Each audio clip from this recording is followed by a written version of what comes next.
اللہ تعالیٰ خود ترتیب بتا رہا ہے کہ ہم نے پہلے زمین کو پیدا کیا، پھر آسمانوں کی طرف متوجہ ہوئے، آسمانوں کو پیدا کیا، پھر زمین میں اللہ تعالیٰ نے ریسورسز رکھے، اس میں اللہ تعالیٰ نے مخلوقات پیدا کی. یہ ساری ترتیب تو خود قرآن بتا رہا ہے سورہ فصلت، سورہ حامیم سجدہ کے اندر، کہ کریشن آف یونیورس کے بعد انسان پیدا ہوا ہے. تو ظاہر ہے پھر یہ سوال ہی انویلڈ ہو جائے گا کہ انسان سے یہ پوچھا جائے کہ تو نے کریشن آف یونیورس دیکھی ہے. تو یہ ہے کہ کریشن آف یونیورس جو ہو چکی، وہ جو تم نے دیکھی، اس کے ذریعے اس کے کریٹر کو پہچانا، یہ کہنے کا مقصد ہے. اللہ تعالیٰ سورہ نساء کی آیت نمبر 82 میں ارشاد فرماتا ہے، اعوذ باللہ من الشیطان الرجیم، بسم اللہ الرحمن الرحیم. بہت زبردست آیت ہے، یہ سارے کے سارے معاملے کو کھول کے بیان کرے گی کہ قرآن حکیم کو آپ نے لٹریچر کی زبان میں سمجھنا ہے. افلا یتدبرون القرآن، کیا لوگ قرآن پر تدبر نہیں کرتے؟ ڈیپ تھنکنگ کرو قرآن پر. ولو کان من عند غیر اللہ، اگر یہ اللہ کے علاوہ کسی اور ہستی کی طرف سے ہوتا، لوجدوا فیہ اختلافا کثیرا، تم اس میں بہت اختلاف پاتے. پہلے صفحے پہ اور بات ہوئی ہوئی ہے، جا کے 50ویں صفحے پہ اور بات ہوئی ہوتی. انسان تو بھول جاتا ہے پہلے کیا کہہ کے آیا تھا. پہلے صفحے پہ لکھا ہوتا ایاک نعبد و ایاک نستعین، اور 50ویں صفحے پہ جا کے یا علی مدد بھی لکھا ہوا ہوتا. تو یہ تو نہیں ہوگا. قرآن میں اگر شروع میں ہوا ہے کہ اللہ ہی کی عبادت، اسی سے مدد مانگنی ہے، ظاہر یہ اسباب نہیں، وہ تو فزیکل فینومین آف نیچر کے ساتھ اللہ نے چیزوں کو جوڑا ہے. غائب میں مدد، دعا کے لیے پکارنا، تو آخری صفحے تک اللہ ہی کو پکارنا ہوگا دعا میں. اللہ تعالیٰ فرماتا ہے یہ تدبر کرو. اس کی سچائی ہونے کی دلیل یہ ہے کہ اللہ کے علاوہ کسی اور کی طرف سے ہوتا نا، تو اس کی آیات آپس میں ٹکرا رہی ہوتی، بہت اختلاف ہوتا. تو ایسا نہیں ہے. آپ کو بظاہر ٹکراتی بھی نظر آتی ہے، لیکن جب آپ کانٹیکسٹ دیکھتے ہیں، ساری آیات کو ایک جگہ جمع کرتے ہیں، تو آپ کو بات سمجھ آ جاتی ہے. کیوں؟ قرآن بار بار یہ بات ریپیٹ کرتا ہے مختلف انداز میں. اور پارہ نمبر 28 کے اندر جا کے تو بڑا کلیئر کٹ آیا، لِمَ تَقُولُونَ مَا لَا تَفْعَلُونَ، تم وہ بات کیوں کرتے ہو، کیوں کہتے ہو وہ بات جو خود نہیں کرتے. یعنی قول اور فعل میں تضاد نہیں ہونا چاہیے. تو جب اللہ ہمیں یہ کہہ رہا ہے تو اللہ کے قول و فعل میں بھی تضاد نہیں ہوگا. قرآن اللہ کا قول ہے اور یہ پوری یونیورس اللہ کا فعل ہے. قول اور فعل میں تضاد نہیں ہو سکتا. ہاں یہ ہو سکتا ہے کہ سائنس ابھی اس لیول تک نہ پہنچی، اس کو بظاہر تضاد نظر آ رہا ہو. اس لیے ہم کہتے ہیں قرآن حکیم کی کوئی ایک آیت بھی اسٹیبلش سائنس کے خلاف نہیں ہوگی. ہائپوتھیسس کے خلاف ہو سکتی ہے، کیونکہ سائنس نے کئی دفعہ یو ٹرن بھی لیا. تو ہائپوتھیسس الگ چیز ہے. اسٹیبلش سائنس جو فیکٹس ہے، فیکٹ آف کریشن ہے، جو اسٹیبلش ہو چکی بھی ہے، اس کے خلاف کبھی بھی قرآن حکیم کی کوئی آیت نہیں ہوگی. تو یہ قرآن حکیم میں یعنی غور و تفکر کرنا چاہیے. اگر یہ اللہ کے علاوہ کسی اور کی طرف سے ہوتا پھر یہ اختلافات ہوتے. اب دنیاوی طور پہ میں آپ کو ایک مثال دیتا ہوں. اگر میں یہ اناؤنسمنٹ دوں کہ ڈاک خانے میں، پوسٹ آفس میں روزانہ صبح 9 سے 5 بجے تک بل جمع ہوتے ہیں، بجلی کے، گیس کے، ٹیلی فون کے. آپ اتوار والے دن، سنڈے والے دن وہاں پہنچ جاتے ہیں اور آپ دیکھتے ہیں کہ آگے ڈاک خانہ بند ہے. اور آپ آگے مجھ سے گلا کرتے ہیں کہ جی علی بھائی آپ نے یہ بات کہی تھی کہ 9 سے 5 تک بل جمع ہوتے ہیں، وہ تو ڈاک خانہ بند تھا، تو آپ جھوٹے نکلے. کیا میری یہ سٹیٹمنٹ بظاہر رانگ ہونے کے اوپر مجھے جھوٹا ڈکلیئر کیا جا سکتا ہے؟ میں کہوں گا کہ میرے بھائی یہ تو اسٹیبلش فیکٹ تھا کہ اتوار والے دن چھٹی ہوتی ہے. تو جب میں یہ بات کر رہا تھا کہ 9 سے 5، تو اس کا مطلب امپلائڈ تھا اس کے اندر کہ ادر دین سنڈے، کیونکہ سنڈے والا فیکٹ تو اسٹیبلش ہے. قرآن جگہ جگہ اب یہ فیکٹ اسٹیبلش کر رہا ہے کہ کریشن آف یونیورس انسان کی کریشن سے پہلے ہوئی ہے. تو اب جب قرآن ہی یہ بات کرے گا، کیا کافروں نے نہیں دیکھا کہ زمین و اسمان ملے ہوئے تھے، ہم نے ان کو پھاڑ کر جدا کیا؟ تو یہ نہیں کہنا چاہ رہا ہوگا کہ فزیکل یہ منظر دیکھا، وہ کہنا چاہ رہا ہوگا کہ یہ ہماری قدرت ہے کہ الٹیمیٹلی جو کائنات تمہیں سامنے نظر آ رہی ہے یہ ہماری قدرت کا منظر ہے، اسے دیکھو اور خدا تک پہنچو. ٹھیک ہو گیا جی؟ تو یہ لٹریچر کی زبان میں بات ہو رہی ہے. اسی طریقے سے کافر اکثر کوٹ کر دیتے ہیں سورہ التوبہ کی آیت کہ جہاں پہ بھی کافر نظر آئے اسے قتل کر دو. حالانکہ پورا کانٹیکسٹ بیان ہو رہا ہے. ایک پیس ٹریٹی ہوا تھا کفار مکہ اور نبی صلی اللہ علیہ وآلہ وسلم کے درمیان، امن کا معاہدہ ہوا تھا، اور اس میں یہ چیز طے پائی تھی کہ جو یہ معاہدہ توڑے گا پھر دوسرے فریق کو حق حاصل ہوگا کہ وہ اس کے ساتھ جنگ کر سکتا ہے. وہ کافروں نے معاہدہ توڑ دیا، تو قرآن پاک میں آیا کہ اب انہوں نے صلح حدیبیہ کا معاہدہ توڑا ہے، لہٰذا جو یہ عہد شکنی کرنے والے لوگ ہیں ان کو قتل کیا جائے. تو وہ صرف ایک جملہ اٹھا لیتے ہیں کہ جو جہاں پہ بھی کافر نظر آئے اس کو قتل کر دو، نعوذ باللہ۔ قرآن یعنی اسلام تو نام ہی پیس کا ہے، اسلام کا مطلب کیا ہے؟ پیس، امن، ٹھیک ہے، to acquire peace by submitting your will to اللہ، اپنی رضا اپنے رب کے حوالے کرنا، سر تسلیم خام کرنا، اس کو بھی اسلام کہتے ہیں، اور امن کا حصول اسے بھی اسلام کہتے ہیں۔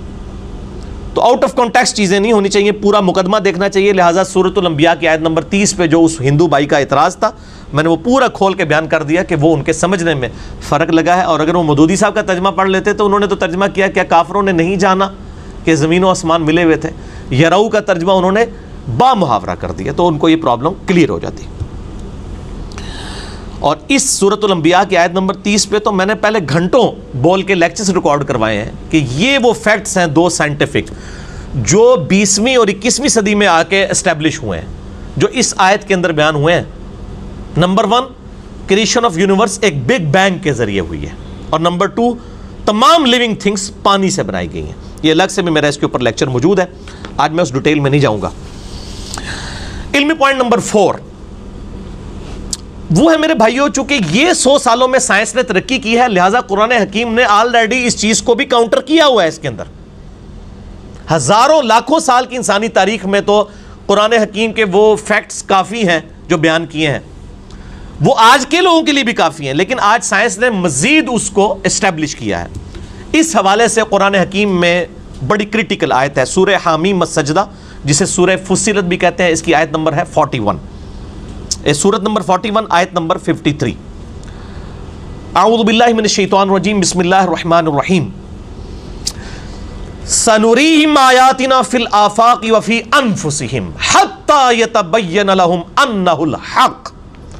ان قریب ہم لوگوں کو ان آفاق میں، زمین و آسمان میں اور ان کی جانوں میں ایسی نشانیاں دکھائیں گے کہ یہ چیخ اٹھیں گے کہ یہ الحق ہے، قرآن پرپسفل کتاب ہے، یہ سچی کتاب ہے، یہ جن فیکٹس کی بات کرتی ہے وہ سچے ہیں۔ اللہ تعالیٰ ہم ان قریب ان کافروں کو زمین و آسمان میں ان کی اپنی جانوں میں ایسے فیکٹس دکھا دیں گے، تو آج دکھا دیے نا، کہ یہ چیخ اٹھیں گے کہ قرآن اللہ کا کلام ہے۔ قرآن اس زمانے میں جو بات کرتا ہے وہ آ کے 21ویں صدی کے اندر، 20ویں صدی کے اندر اسٹیبلش ہو رہی ہے سائنٹیفک فیکٹس کی وجہ سے۔ اور میں یہ کہتا ہوں شکر ہے یہ کئی فیکٹس تو کافروں نے کیے ہیں، تاکہ کوئی یہ بھی نہیں شک کر سکتا کہ مسلمانوں نے خود ہی بنا دیا بگ بینگ کا مسئلہ۔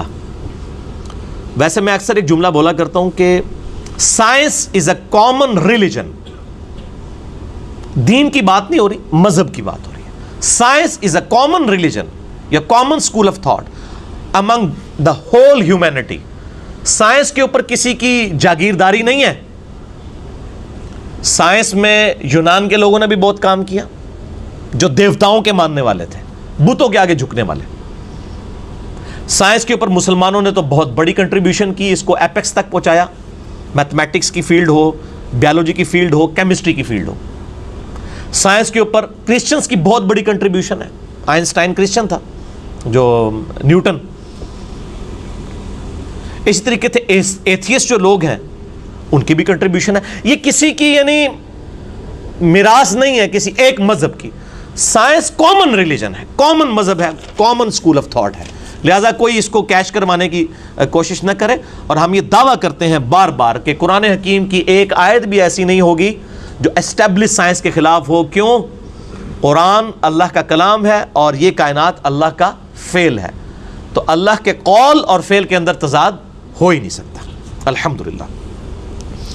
یہاں پہ میرے بھائیوں میں تھوڑی سی اسی حوالے سے سورہ انبیاء کا جو یہ فیکٹ ہے بگ بینگ، اس کی ہسٹری میں نے مسئلہ نمبر 60 میں بیان کی تھی، یہاں پہ بھی میں تھوڑا سا اس کو ایڈریس کر دیتا ہوں کہ 1929 میں 1929 عیسوی میں ایک امریکن اسٹرانومر تھا ایڈون ہبل۔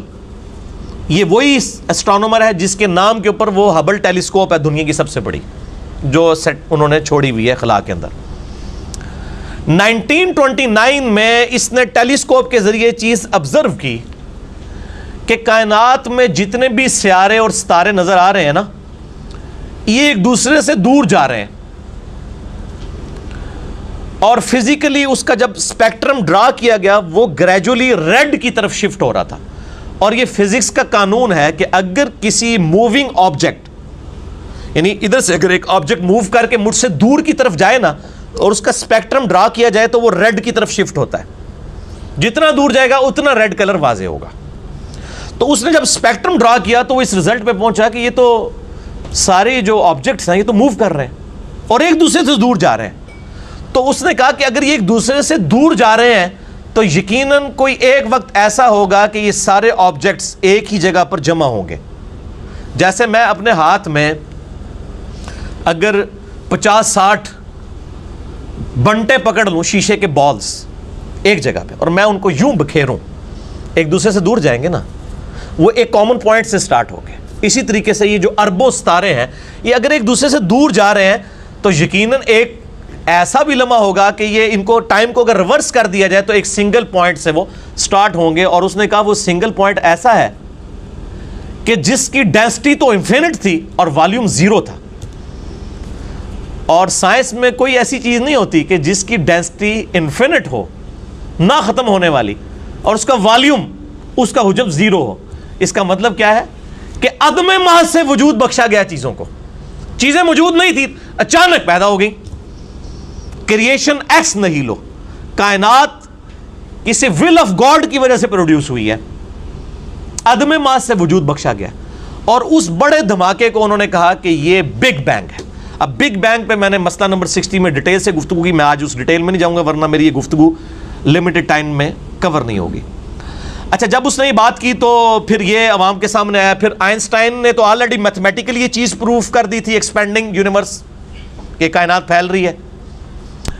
جب یہ دو حقائق سامنے آئے، فزیکلی آبزرویشن بھی اور میتھمیٹیکل بھی، تو پھر لوگ اس تلاش میں شروع ہو گئے اگلے سٹیپ کے لیے کہ اگر وہ بگ بینگ ہوا تھا تو اس دھماکے کی باریک سی نوائز اور ریڈیشنز آج بھی موجود ہونی چاہیے. جیسے کہیں پہ بم پھٹے تو وہاں پہ دھواں اٹھتا ہے اور ریڈیشنز اور شاک ویوز پروڈیوس ہوتی ہیں، اور کائنات کا اتنا بڑا دھماکہ ہے تو چاہے وہ اربوں سال پہلے ہوئے، آج تک شاک ویوز کوئی لمیٹڈ فارم میں تو موجود ہوں گی.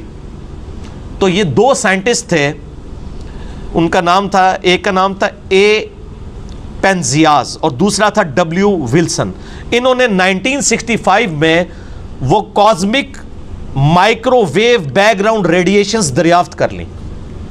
ان کو کہتے ہیں CMBR، cosmic microwave background radiation, جو بگ بینگ کی وجہ سے پروڈیوس ہوئی تھی.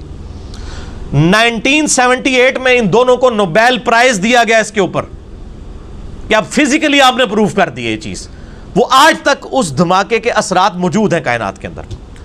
پھر 1989 سے لے کر 1993 تک 4 سالوں کے لیے امریکہ نے ایک اسپیس شٹل ڈسکوری لانچ کی تاکہ فزیکلی خلا کے اندر ان چیزوں کو آبزرو کیا جائے، اور اس کے اوپر $160 ملین لگے. آپ جا کے ذرا گوگل پہ لکھیں CMBR، cosmic microwave background radiation, پوری آپ کو ویکیپیڈیا بتا دے گا کہ یہ کیسے کیسے پہلے ہبل نے دیکھا، اس کے بعد یہ ڈیٹیلز آئیں، اور پھر 1989 میں اسپیس شٹل لانچ کی گئی. $160 ملین لگا کے امریکہ نے، اور اس چیز کو اسٹیبلش کیا گیا کہ بگ بینگ جو ہے وہ ہوئی تھی. اور میں اکثر بولتا ہوں کہ ہر شے میں انسان کو خدا نظر آتا ہے. یہ بھی لٹریچر کا جملہ ہے، یہ نہ کوئی پکڑ لے کے جی خدا تو ہمیں نظر نہیں آ رہا. یہ لٹریچر کا جملہ ہے، یعنی کریٹر اپنی کریشن کی خوبصورتی سے پہچانا جاتا ہے. تو سائنٹسٹ نے انسانی تاریخ کی سب سے بڑی دریافت، ڈسکوری قرار دیا تھا بگ بینگ تھیوری کے اسٹیبلش ہونے کو. بگ بینگ آج کی ڈیٹ میں تھیوری نہیں ہے، یہ ایک سائنٹیفک فیکٹ ہے. اور ان کا ہم نے ہینڈ رائٹنگ آف گاڈ دیکھ لی ہے اس کی وجہ سے. میتھمیٹکس کو کہا جاتا ہے نا کہ ہینڈ رائٹنگ آف گاڈ کسی نے دیکھنی ہے نا، خدا کی ہینڈ رائٹنگ، تو وہ سائنٹسٹ کہتے ہیں وہ میتھمیٹکس ہے. ہر فزیکل فنومینا کے لیے آپ ایکویشن بنا سکتے ہیں. اب چونکہ میں میکینیکل انجینئر ہوں اور آپ کو پتا ہے انجینئرنگ جو ہے وہ تو اپلائیڈ سائنسز ہے، تو ہم لوگ ہر چیز کا میتھمیٹیکل ماڈل بناتے تھے اور اس سے وہ چیزیں اسٹیبلش ہو جاتی تھی. تو میتھمیٹیکل ماڈل جو ہے یہ خدا کی ہینڈ رائٹنگ ہے. اب یہ نہیں کہ آپ کو کہ فزیکل ہینڈ رائٹنگ، یہ بھی لٹریچر کی زبان میں بات ہو رہی ہے. تو یہ سارے کے سارے فیکٹ سائنس نے اسٹیبلش کیے، اور الحمدللہ آج اللہ تعالیٰ کو اس حوالے سے سمجھنا آسان ہو چکا ہے. دوسرا اعتراض اس ہندو بھائی نے کیا تھا کہ جی قرآن حکیم میں جگہ جگہ آیا کہ ہم نے پہاڑوں کو ایک کہیں پہ آیا یہ لنگر ڈال دیے ہیں, کہیں پہ آیا یہ میخیں ہم نے گاڑ دی ہیں تاکہ زمین نہ ڈولے. تو اس نے کہا کہ یہ تو اس سے تو پتہ چلتا ہے کہ قرآن حکیم جو ہے وہ زمین کو چوکور مانتا ہے کہ یہاں پہ پہاڑ رکھ دیے ہیں بیلنس کرنے کے لیے تاکہ یہاں سے یہاں نہ ڈول جائے. تو کہتے ہیں زمین تو ڈول سکتی نہیں, زمین تو گول ہے. تو یہ سائنٹیفک ایرر ہے. ہمارا چیلنج ہے پورے قرآن پاک میں کہاں یہ بات آئی ہے کہ زمین چوکور ہے. گول ہونے کے اشارے پھر بھی آئے ہیں, چوکور کے تو نہیں ہے. لہذا یہ قرآن حکیم میں کہنا کہ اللہ تعالیٰ فرماتا ہے ہم نے زمین کو بچھونا تمہارے لیے بنایا, وہ کہتے ہیں بچھونے سے مراد ہے کہ چوکور ہے. اس سے آپ نے کیسے یہ سمجھ لیا؟ اس لیے بچھونا کہا گیا کہ آج آپ کو سائنس بتا رہی ہے کہ ہر سیکنڈ میں زمین پہ 2 زلزلے آتے ہیں. ہر سیکنڈ میں اگر ان کا ایمپلیٹیوڈ بڑھ جائے نا تو زمین تباہ و برباد ہو جائے, ان کا ایمپلیٹیوڈ کم ہوتا ہے.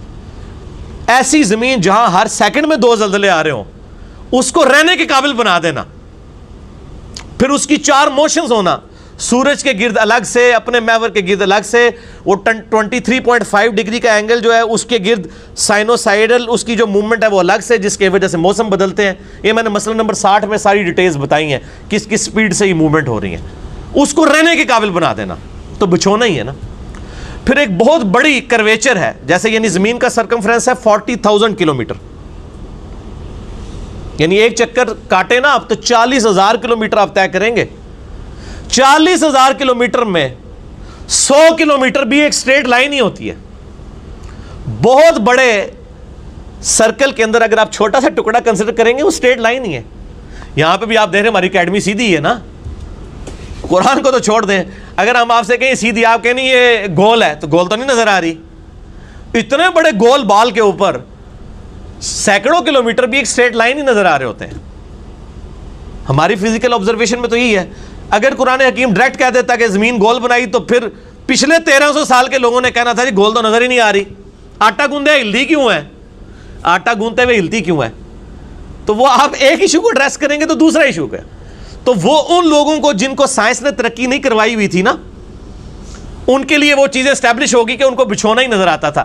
آج سائنس نے اگر گول دریافت کیا تو ساتھ یہ بھی دریافت کر لیا ہے کہ گول چیز پہ جو بہت بڑے سرکمفرنس کی ہو اس پہ کچھ کلومیٹر بھی ایک سٹریٹ لائن ہی ہوتے ہیں, وہ بچھونا ہی نظر آتا ہے. تو دونوں چیزیں سمجھ آ گئی. سنریہم آیاتنا فی الآفاق وفی انفسہم حتی یتبین لہم انہ الحق. زمین و آسمان میں ان قریب ہم ان کو نشانیاں دکھائیں گے ان کی اپنی جانوں میں. Structure of genes, D N A, اس پہ میں مسئلہ نمبر 60 میں بول چکا ہوں. اس نے آج انسان کو ماننے پہ مجبور کر دیا ہے. یہ کسی مائنڈ کی کریشن ہے, یہ ساری کی ساری الل ٹپ نہیں ہے. یہ ٹائنیز ڈیٹیل تک چیزیں اتنی کنٹرولڈ ہیں. یہ کسی حکیم کی بنائی ہوئی کائنات ہے. ہر چیز کے پیچھے حکمت ہے, ہر چیز کا ایک میتھمیٹیکل ماڈل ہے, اور وہ ساری کی ساری چیزیں ایک ہی طرف لے کے جاتی ہیں کہ کریٹر ہے بھی ایک. اس پہ بھی میرا لیکچر ہے, مسئلہ number 128. God is the only and alone creator of this universe.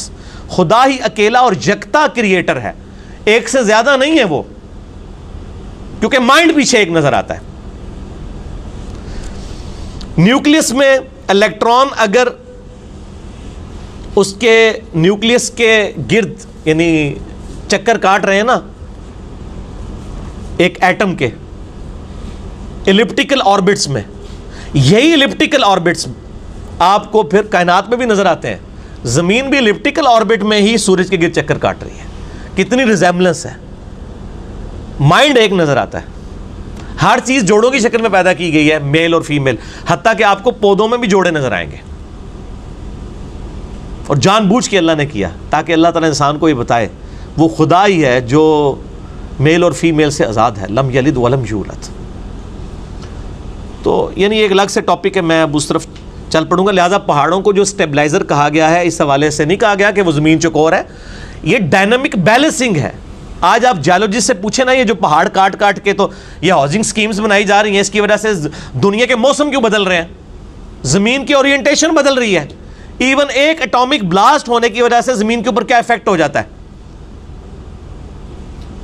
کئی دفعہ زلزلہ ایسا آتا ہے کہ وہ اس کی ڈگری کو ایسا ڈسٹرب کرتا ہے کہ آئندہ کئی سالوں کے لیے موسم ڈسٹرب ہو جاتے ہیں. تو پہاڑوں کے کاٹنے کی وجہ سے زمین کی بیلنسنگ خراب ہو رہی ہے. جیسے آپ ایک ویل جو گھوم رہا ہو اس کے اوپر آپ چھوٹے چھوٹے ویٹس ایڈ کرواتے ہیں نا ویل بیلنسنگ کے لیے, تو یہ ڈائنامک بیلنسنگ کی ہوئی ہے پہاڑوں نے زمین کی. تو اللہ تعالیٰ نے اس حوالے سے انہیں لنگر کہا ہے. یہ وہ والا نہیں جو آپ سمجھنے کی کوشش کر رہے ہیں, نہ زمین پہ یعنی آپ خود سے یعنی ایک خاکہ بنا کے رنگ بھریں گے تو پھر اس کا تو کوئی حال نہیں ہے. اسی طریقے سے اگر آپ سورہ فاطر پڑھیں آیت نمبر 41, اس میں تو یہاں تک آیا ہے کہ اللہ ہی ہے جس نے زمین و آسمان کو تھام رکھا ہے کہ جھول نہ جائے, اور اگر اللہ تعالیٰ ان کو نہ تھامے یہ جھول جائیں تو کوئی ایک بھی ایسا نہیں جو انہیں سنبھال سکے. وہاں تو اللہ تعالیٰ نے پہاڑوں کا بھی ذکر نہیں کیا, اللہ نے کہا کہ میں نے تھاما ہوا ہے, چلیں. اب کیا کریں گے آپ؟ پہاڑ اللہ نے رکھے ہیں لیکن تھاما اللہ نے ہوا ہے. کیسے؟ اپنے فزیکل فینومیناز کے ذریعے, گریویٹیشنل فورس کے ذریعے. آپ اس کو کہتے ہیں نیوٹنز لا آف گریویٹیشن, تو یہ تو آپ پہ کاپی رائٹ کا مقدمہ ہونا چاہیے. آپ نے ڈسکوری کی ہے, یہ خدا کا قانون ہے گریویٹیشن کا, قوت کشش ثقل کا, اس کے ذریعے چیزوں کو بیلنس کیا ہوا ہے. تو اب کوئی وہ آیت بھی تو پڑھے نا کہ اللہ نے تھام رکھا ہے, پہاڑوں کے بغیر بھی اللہ نے تھاما ہوا ہے. تو یہ ساری کی ساری فزیکل چیزیں اللہ تعالیٰ نے اپنے لاز آف نیچر کے ذریعے کنٹرول کی ہیں. آگ جلاتی ہے, پیٹرول آگ کو بھڑکاتا ہے, پانی آگ کو ٹھنڈا کر دیتا ہے. یہ سارے فزیکل فینومینا اگر روزانہ تبدیل ہو رہے ہوتے ہیں نا میرے بھائی, آپ کے لیے مصیبت کھڑی ہو جاتی. رات کو تو آگ جلا رہی ہوتی, صبح نہ جلا رہی ہوتی, تو دنیا کا نظام چل سکتا تھا؟ یہ بڑے محکم قوانین ہیں, لیکن اللہ کے لیے محکم نہیں. اللہ تعالیٰ جب چاہے توڑے گا. ابراہیم علیہ السلام کو بچا لیا ہے, لیکن اگر آپ آج کہیں کہ بسم اللہ پڑھ کے آپ آگ میں کود جائیں تو انشاءاللہ شہید ہو جائیں گے, یا بسم اللہ پڑھ کے ساکٹ میں 2 انگلیاں دے دیں تو انشاءاللہ تعالیٰ شہادت کے درجے پہ ہی فائز ہو جائیں گے. بلکہ شہادت تو نہیں, آرام موت مریں گے, خودکشی کریں گے. قرآن میں کہیں نہیں لکھا ہوا. وہ ایک ہی واقعہ ہوا ہے, بار بار نہیں ہونے. ایک ہی دفعہ سمندر پھٹا ہے حضرت موسیٰ علیہ السلام کے لیے, بار بار نہیں ہوگا. نہ ہم ان چیزوں کی بنیاد کے اوپر خدا کو یا خدا کے پیغمبر کو منوا رہے ہیں. ہمارے نبی علیہ السلام کا تو معجزہ قرآن ہے. ہم نے تو کبھی نبی علیہ السلام کے معجزوں کو دلیل بنائی نہیں کافروں کے لیے, کیونکہ وہ آپ کی زندگی کے کافروں کے لیے معجزات تھے. آپ کی چونکہ نبوت قیامت تک ہے, معجزہ بھی قیامت تک کے لیے. اسی لیے کتاب محفوظ بھی ہے. اگلی کتابیں بھی اللہ محفوظ کر سکتا تھا. وہاں کتابیں ٹیمپر ہوتی تھی, پیغمبر آ جاتا تھا. اب پیغمبر تو آنا کوئی نہیں ہے. ما کان محمد ابا احد من رجالکم ولکن رسول اللہ وخاتم النبیین. اسی لیے پھر کہا گیا انا نحن نزلنا الذکر وانا له لحافظون. بے شک اس الذکر قرآن کو ہم نے نازل کیا, ہم اس کی حفاظت کریں گے, کیونکہ یہ نبی علیہ السلام کا واحد معجزہ ہے جس کی بنیاد پہ دعوی نبوت ہے. معجزات اور بھی ہیں, دعوی نبوت کی بنیاد یہ معجزہ ہے. اس پہ بھی میرا لیکچر ہے, مسئلہ نمبر 85, قرآن اور قتال ہمارے محبوب صلی اللہ علیہ وآلہ وسلم کی 2 خصوصیات. لہذا قرآن حکیم جو ہے یہ لٹریچر کی زبان میں بات کرتا ہے, تو لہذا زمین کو بچھونا کہا جائے تو اب یہ نہیں کہیں گے نہیں بچھونا تو نہیں, یہ تو گھول ہے. یہ نان سینس ہے, پڑھے لکھے بندے کو یہ زیب نہیں دیتا. اور میں امید کرتا ہوں اپنے اس ہندو بھائی سے بھی اور باقی نان مسلم سے بھی کہ وہ یعنی چونکہ لاجکس کے اوپر بات کرتے ہیں تو اس کو لاجیکلی چیز کو سمجھیں گے. تو باقی نہیں ماننا ہوگا تو ہم نے زبردستی منوانا نہیں کسی کو, صرف اپنا مقدمہ اپنے ریلیجن کا آپ کے سامنے رکھنا.